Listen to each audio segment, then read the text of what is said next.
ہے جی اسد صاحب، آپ کے مطابق آپ کمزور امیدوار سمجھتے ہیں اس کی وجہ، مہنگائی سمجھتے ہیں، عوام کی ایکسپیکٹیشنز کہہ لیجئے کہ کس طرح سے عوام ایکسپیکٹ کر رہی تھی؟ میں آپ سے صرف اتنا کہوں گا کہ یہ جو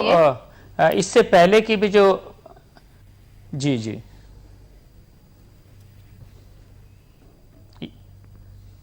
یہ جو بائی الیکشنز ہوئے ہیں اور اس کے اندر اس سے پہلے پی ٹی آئی کو جوڑ تو ایک لحاظ سے مل گیا ہے، اور میرا خیال ہے کہ اب ان کو اپنے اندر وہ ایک سینس آف ریئلائزیشن ضرور لے کر آنا پڑے گا کہ نہیں، یہ ایسا نہیں ہے کہ جس طریقے سے بالکل انہوں نے ٹھیک مینشن کیا سلیم بخاری صاحب نے کہ ایک ہی فیملی کے 9 لوگ جو ہیں یہی بات کرتے تھے موروثی سیاست کی، تو سرٹلی اگر شاہ فرمان نے اپنے چھوٹے بھائی کو ایک لحاظ سے کہہ سکتے ہیں کہ سیٹ کے اوپر ٹکٹ دیا،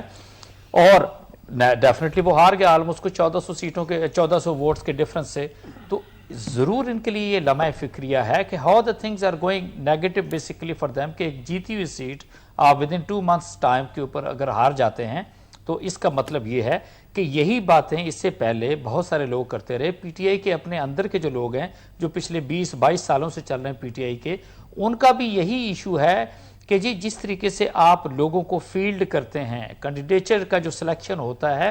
وہ زیادہ صاف شفاف ہونا چاہیے، اور بالکل آپ کو مضبوط کینڈیڈیٹ کو ایک لحاظ سے لے کر آنا چاہیے۔ لیکن ایک اور میں بتاؤں، آپ ایک طرف اب یہ اٹ از ناٹ اونلی کہ میں یہ کہوں کہ پشاور میں اس طرح کا آپ نے ٹرینڈ دیکھا، پورے ملک کے اندر اب سچویشن ایسی ہو گئی ہے کہ وہ تمام بینیفیشریز، وہ تمام پارٹیز ایک طرف ہو گئی ہیں اور پی ٹی آئی ایک طرف کھڑی ہے، یہ میں آپ سے بتا دوں، اور پھر ان تمام پاکستان تحریک انصاف کی حکومت کا قصور تو کوئی نہیں ہے نا، مہنگائی تو انہیں اس سے پہلے حکومتوں کی وجہ سے ملی۔ میں بات کروں نہیں میں آپ میری سنیے گا تو صحیح نا، اگر آپ مہنگائی کا کمپیریزن کرتی ہیں تو جب نواز شریف صاحب نے 2013 میں گورنمنٹ سنبھالی تھی،